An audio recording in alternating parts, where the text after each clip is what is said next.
চতুর্থ শ্রেণীর প্রিয় শিক্ষার্থী হালদার স্যার ইউটিউব চ্যানেল থেকে তোমাদের সবাইকে স্বাগতম। আজকে তোমাদের জন্য আরেকটি নতুন ভিডিও নিয়ে এসেছি। গণিত মডেল প্রশ্ন, রায় ও মার্টিন প্রশ্ন বিচিত্রার প্রথম পর্যায়ক্রমিক মূল্যায়ন, সেট নম্বর 9, 20 মার্কের একটি স্কুলের প্রশ্ন। আমি বিশ্লেষণ সহ সম্পূর্ণ সমাধান দেখাবো তোমাদের এই ভিডিওতে। আর চতুর্থ শ্রেণীর আরও অন্যান্য বিষয়েরও ভিডিও আমার ইউটিউব চ্যানেলে তোমরা পেয়ে যাবে। যাই হোক, তোমরা যারা এখনও আমার চ্যানেলটিকে সাবস্ক্রাইব করোনি তারা এখনই চ্যানেলটিকে সাবস্ক্রাইব করে বেল আইকনটি প্রেস করে দাও এরকম আরও অনেক ভিডিও পাওয়ার জন্য।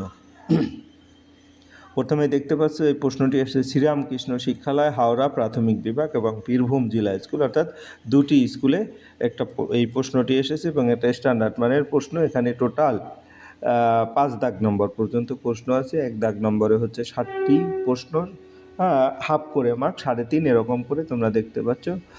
পুরো প্রশ্ন একসাথে আমি দেখিয়ে দিচ্ছি। তো যাই হোক, এখন আমরা সরাসরি উত্তর দেখব। তাহলে 1 নম্বর, শূন্যস্থান পূরণ করো। আয়তকার এবং বর্গাকার চিত্রের বাহু সংখ্যা ড্যাশ এবং ত্রিভুজের বাহু সংখ্যা ড্যাশ। তা আমরা যদি একটু দেখি যে আয়তকার চিত্রটা কি। আয়তকার চিত্র হচ্ছে এরকম 4টা বাহু দ্বারা সীমাবদ্ধ ক্ষেত্র, এটা হচ্ছে আয়তকার চিত্র। এমনিতেই 1 2 3 4 4টা বাহু আছে।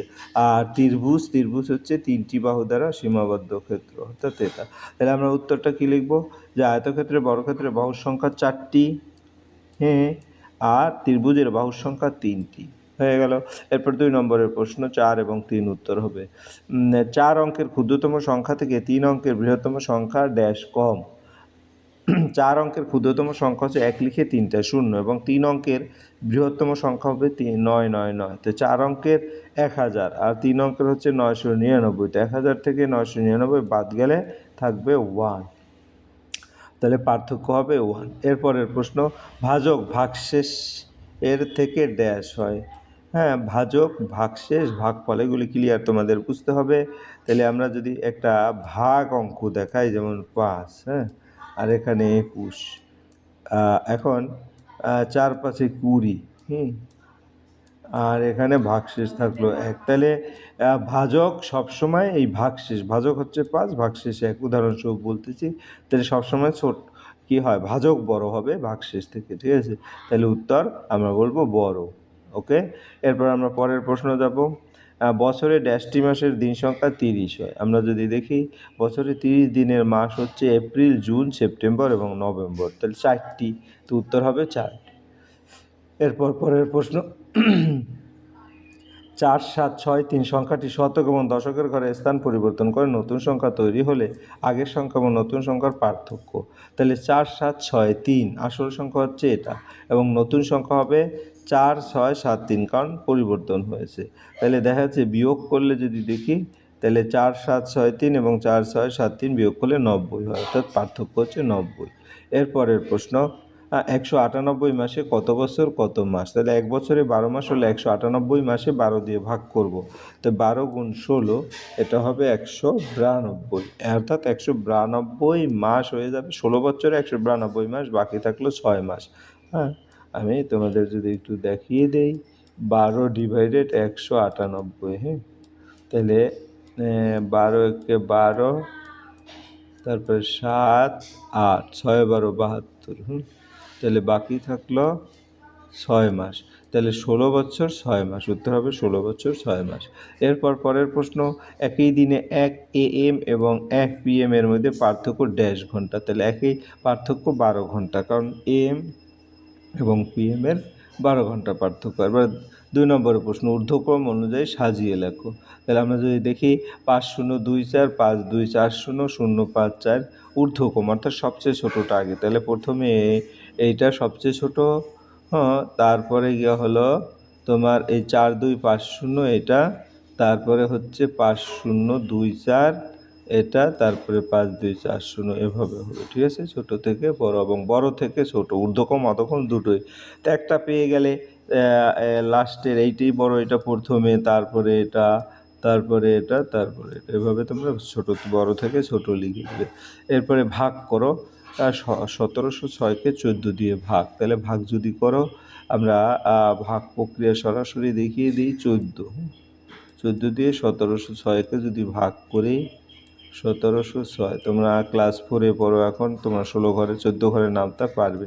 তো 14 একে 14, তারপরে 3 অবশিষ্ট থাকলো 0, 14 দুগুণ 28, হ্যাঁ 28, তারপরে 2 আর এদিকে 6, তাই 14 একে 14, হ্যাঁ 14 একে 14, বাকি থাকে 12, ভাগশেষ 12 থাকবে। তাহলে ভাগশেষ হচ্ছে 12 আর ভাগফল হচ্ছে 121। তাই বিয়োগ করো, 8,000 থেকে 4,989 বিয়োগ করতে হবে। তাহলে 10 থেকে 9 গেলে 1 থাকে, এখানে 9 থেকে 8 গেলে 1 থাকে, এখানে 9 থেকে 9 গেলে 0 থাকে, তারপরে এখানে 8 নাই, 7 আছে, 7 থেকে 4 গেলে 3 থাকে, অর্থাৎ 3,011। এরপর আমরা চলে যাব 4 নম্বরের অঙ্কে। 4 নম্বরের অঙ্কে কী বলছে?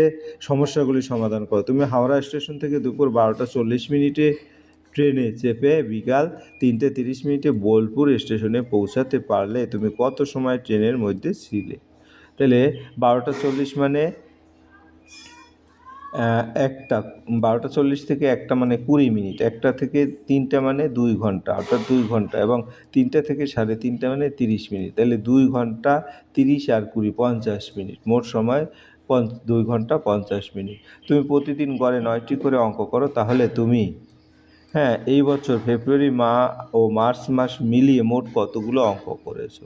তাহলে ফেব্রুয়ারি মাস 28 দিন আর মার্চ মাস 31 দিন, মোট দিন হচ্ছে 59। তাহলে 59 প্রতিদিন 9টা করে করলে 59 গুণ 9, 9 নং 81 1, 5 নং 45 আর 53, অর্থাৎ মোট অঙ্ক 531টি। এরপর পরের প্রশ্ন, আদিত্য এর কাছে 750 টাকা আছে, বাবা তাকে আরও 1250 টাকা দিলেন। আদিত্য মোট টাকা দিয়ে 8টি একই দামের গল্পের বই কিনবে, প্রতিটি বইয়ের দাম হিসাব করি। তাহলে মোট টাকা 750 যোগ 1250, অর্থাৎ 2000 টাকা। 2000 দিয়ে 8টি একই দামের গল্পের বই 8 দিয়ে ভাগ করতে হবে, তা 8 দুগুণ 16। আমরা 2000কে এখানে একটু দেখিয়ে দিই ভাগটা। 8 দুগুণ 16, অবশিষ্ট থাকে 4, 0, 5 8 40, আর একটা 0 নেমে যায়, ঠিক আছে। তাহলে আমাদের এখানে 0 মানে এখানেও 0, অর্থাৎ 250 টাকা। তারপরের প্রশ্ন হচ্ছে কি, সেলিম কাকা একটি জামা 165 টাকায় তৈরি করে 370 টাকায় বিক্রি করেন। কোনো একদিন তার সব জামা বিক্রি করে যদি মোট 2,460 টাকা লাভ হয়, তবে ওই দিনই সেলিম কাকা কতগুলো জামা বিক্রি করেছিলেন? তাহলে প্রতি জামায় লাভ 370 থেকে 165 বাদ দিলে 205 টাকা। তাহলে 2,460 টাকাকে 205 দিয়ে যদি ভাগ করি, তাহলে ভাগফল আসবে 12, তাহলে জামা সংখ্যা 12টি। এরপর পরের প্রশ্ন, অজয় ও বিজয়ের গড় বয়স 10 বছর 2 মাস। অজয় বিজয় থেকে 8 মাসের বড় হলে অজয়ের বয়স কত এবং বিজয়ের বয়স কত? তাহলে যেহেতু গড় বয়স 10 বছর 2 মাস, মোট বয়স হবে 20 বছর 4 মাস, তাহলে পার্থক্য হবে 8 মাস। বিজয় 9 বছর 10 মাস আর অজয় 10 বছর 6 মাস।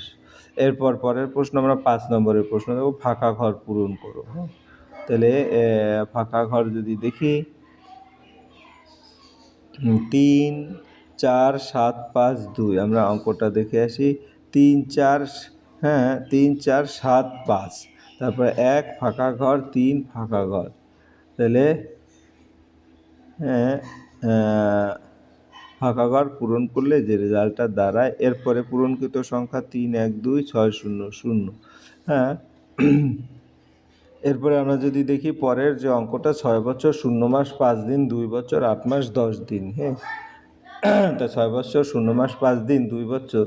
এখন আমরা যদি মাসের ঘরে এখানে আছে 5 দিন, এখানে 10 দিন, 1 মাস ধারা আনলাম 30 দিন, 35 দিন হলো। 35 দিন থেকে 10 দিন গেলে 25 দিন। আবার মাসের ক্ষেত্রে এখন 11 মাস, কারণ এখান থেকে 1 বছর আনলে 8 মাস, 11 মাস থেকে 8 মাস গেলে 3 মাস, আর বছর থেকে 6 বছর এখন আছে 5 বছর, 5 বছর থেকে 2 বছর গেলে 3 বছর। তাহলে উত্তর 3 বছর 3 মাস 25 দিন।